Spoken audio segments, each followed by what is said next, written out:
মোদী সরকারে আবার ইস্তফা হোক কোনো না কোনো মন্ত্রীর, ধর্মেন্দ্র প্রধানের ইস্তফার পর সেটা নাকি চেয়েছিল গুজরাট লবি, তেমন একটা কথা উঠে আসছে এই মুহূর্তে। এবং সেই গুজরাট লবি নাকি চেয়েছিল নীতিন গাডকারি তাকে যদি দরকার হয় ইস্তফা দিতে কোনো অসুবিধা নেই, তবুও 20 তারিখের যে কলঙ্কটা, যে কালো দিনের কলঙ্কটা অমিত শাহের মাথায় লাগছে বারংবার, যে প্যালেট গান আপনাকে চালাতে কে বলেছিল, কে পারমিশন দিয়েছিল দিল্লি পুলিশকে প্যালেট গান চালানোর জন্য, এই প্রশ্নগুলোর থেকে অন্তত যাতে অমিত শাহ বাঁচতে পারেন। অর্থাৎ একটা জোরদার আন্দোলন তৈরি হবে এবং তার ভিত্তিতে যেমন ধর্মেন্দ্র প্রধানের ইস্তফা তারা দাবি করবে, ঠিক তেমন ভাবেই এই ইস্তফাটাও দাবি করা হবে এবং পরবর্তী যদি দরকার হয় একদম সরাসরি আরএসএস এর ব্যাকআপ থাকা নীতিন গাডকারি তার ইস্তফা নিয়ে নেওয়া হবে। তেমন একটা প্রেক্ষাপটও নাকি শুরু হয়ে গিয়েছিল, তেমন একটা কথাবার্তাও নাকি শুরু হয়ে গিয়েছিল ভারতীয় জনতা পার্টির অভ্যন্তরে। সেটা নিয়ে বিস্তারিত আলোচনা করবো আজকে এই ভিডিওতে, দেখতে থাকুন শেষ অবধি। রাহুল গান্ধীর একটা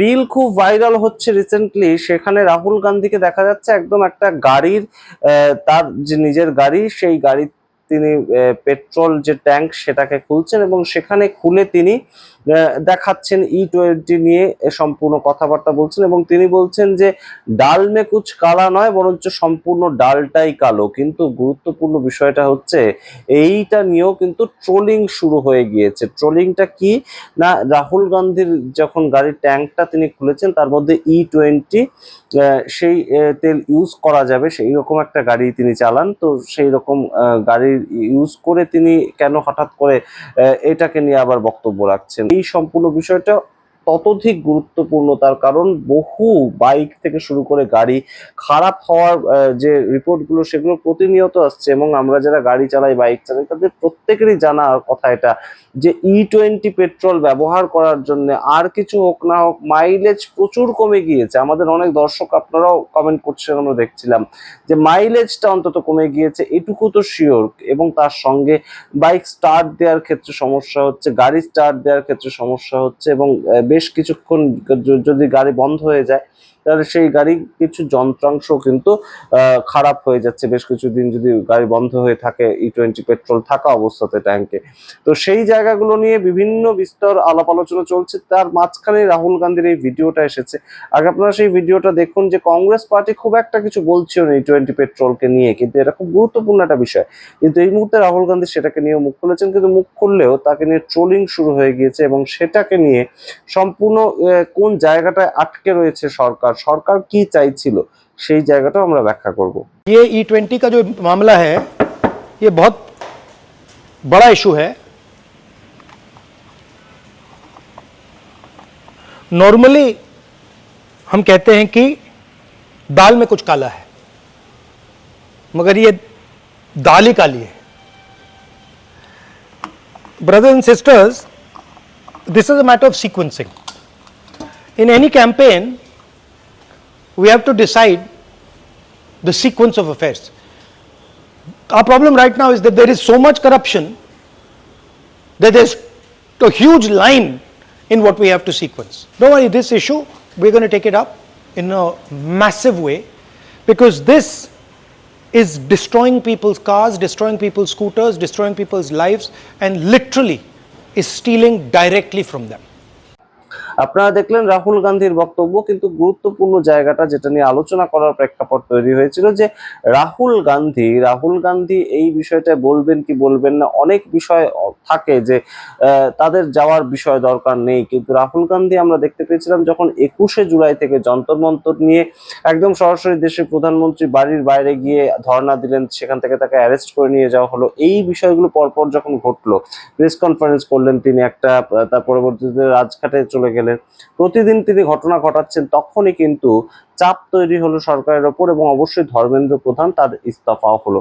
এবং এই জায়গাটাই কিন্তু অনেকে বলছেন যে এই বিষয়টা নিয়ে অরবিন্দ কেজরিওয়াল লাগাতার বলছেন। অবশ্যই কংগ্রেসের পক্ষ থেকে আমরা দেখতে পেয়েছি পুনাওয়ালা যে ছেলেটি, তিনি বক্তব্য রাখছেন, তেহসিন পুনাওয়ালা। তো সেই জায়গা থেকে রাহুল গান্ধী কেন কিছু বলছেন না, যে কোনো সময় দেশের বিরোধী দলনেতা তার কোনো স্টেটমেন্ট উঠে আসা, সেটা অবশ্যই গদি মিডিয়া হলেও তাকে চাওয়াতেই হবে যে দেশের বিরোধী দলনেতা এই নিয়েও বক্তব্য বক্তব্য রেখেছেন বা একটা আন্দোলন করেছেন। তো সেটা রাহুল গান্ধী করতে চাইছিলেন না এতদিন ধরে, এবং সেখান থেকেই একটা সমস্যা তৈরি হচ্ছিল যে অরবিন্দ কেজরিওয়াল যখন করতে পারছেন একটা পর একটা প্রেস কনফারেন্স, কেন রাহুল গান্ধী কিছু বলছেন না।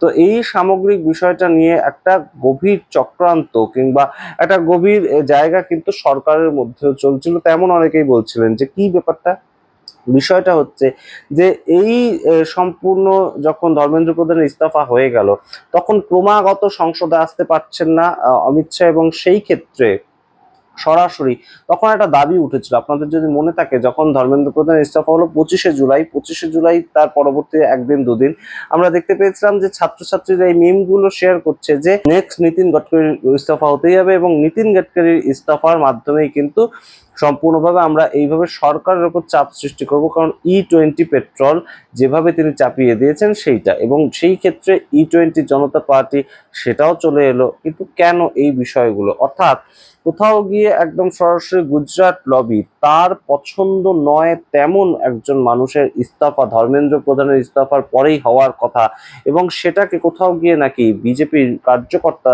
যারা আছেন, যারা একদম ডিসিশন হোল্ডার, কাদের কথা বলছি আপনারা বুঝতেই পারছেন, তারা নাকি চেয়েও ছিলেন সেই বিষয়টা। কারণ 20 তারিখ গুলি চালিয়ে, অর্থাৎ প্যালেট গান চালিয়ে অমিত শাহ এই মুহূর্তে যে ভুল করেছেন সেটা বুঝতে পারছেন নিজেই, এবং সেখান থেকে সম্পূর্ণ বিষয়টা যদি E20 দিকে ঠেলে দেওয়া যায় এবং তার ইস্তফা করিয়ে দেওয়া যায়, বা তার ইস্তফা করানোর জন্য যদি বিরোধীরা আন্দোলন করতে থাকে, তাহলে অন্তত অমিত শাহ বেশ খানিকটা সেফ সাইড খেলতে পারবেন। এবং সেইখানেই অনেকেই হয়তো চেয়েছিলেন যে নীতিন গাডকারি তার ইস্তফার জন্য একটা দাবি উঠুক অন্তত। এবং এই যে বর্তমানে রাহুল গান্ধী বক্তব্যটা রেখেছেন, সেটাকেও কিন্তু অবশ্যই হাতিয়ার করছে অনেকে, যে রাহুল গান্ধী এই মুহূর্তে একটা বিষয় নিয়ে যে বক্তব্যটা রেখেছেন, তার পরবর্তীতে তিনি কি আবার নীতিন গডকরির ইস্তফা চাইছেন। এই বিষয়গুলো ঘুরপাক খাচ্ছে, আপনারা অনেক কিছুই বুঝতে পারছেন রাজনীতিতে সমস্ত সময় শুধুমাত্র কংগ্রেস এবং বিজেপি বা কংগ্রেস এবং আরএসএস তাদের মধ্যে সম্পূর্ণ সংঘাতটা তেমন নয়, তাছাড়াও কিন্তু একটা পার্টির মধ্যে আভ্যন্তরীণ অনেক ধরনের অনেক ইকুয়েশন কাজ করে, যেগুলো হয়তো বাইরে থেকে দেখা যায় না। কিন্তু নীতিন গডকরি কিন্তু মনে রাখতে হবে নাগপুরের মানুষ, এবং নাগপুর থেকেই তিনি ইলেক্টেড হয়ে আসেন, এবং তার সঙ্গে গুরুত্বপূর্ণ তার পেছনে যেটা রয়েছে আরএসএস এর ব্যাকআপ রয়েছে।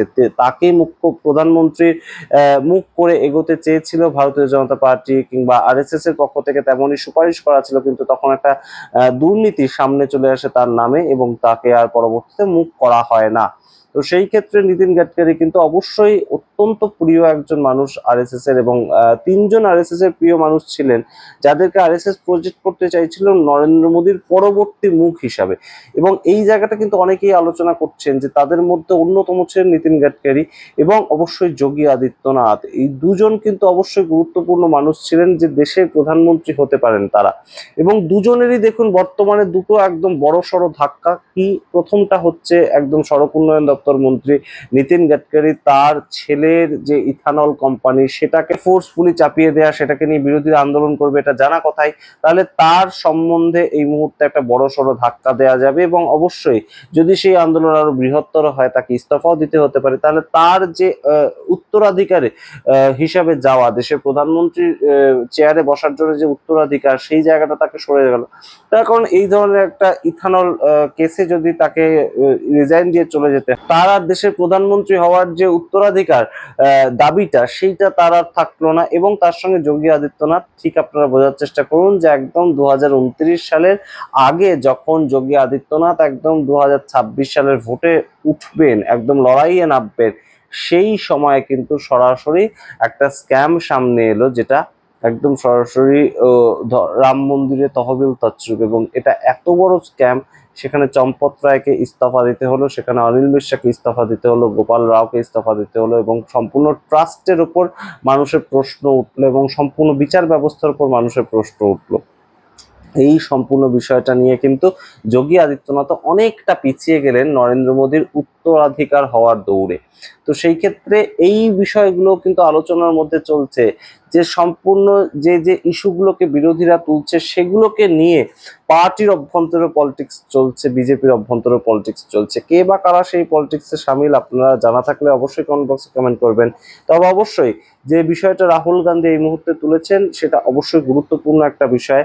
পলিটিক্সের জায়গায় থাকবে, কিন্তু আম আদমি একদম সাধারণ মানুষ তাদের যে সমস্যার কথা সেটা তো জেনুইন। এবং অবশ্যই E20 পেট্রোল ব্যবহারে প্রতিদিন মানুষ বিকায়দায় পড়ছেন, প্রতিদিন তাদেরকে বেশি টাকা খরচা করতে হচ্ছে।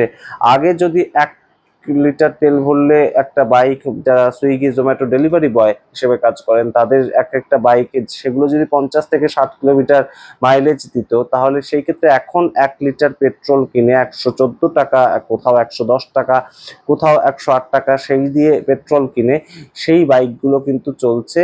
একই বাইক, একই পেট্রোল 1 লিটার ভরা হচ্ছে এবং সেই বাইকগুলো কিন্তু প্রায় 30-এর কাছাকাছি মাইলেজ চলে এসেছে। এবং 30 কিলোমিটার চলার অর্থাৎ 20 কিলোমিটারের ঘাটতি, অর্থাৎ আরো 1 লিটার তেল ভরলে তখন তিনি 2 লিটারে এই মুহূর্তে মাইলেজ যেটা পাবেন সেটা আগে 1 লিটারে পেতেন, তাই তার টাকা বেশি খরচ হচ্ছে। তাই এটাকে নিয়ে প্রধান বিরোধী দল কংগ্রেস, বিরোধী দলনেতা কংগ্রেসের তরফ থেকে রাহুল গান্ধীর কিছু বলা অবশ্যই উচিত এবং আন্দোলনও করা উচিত।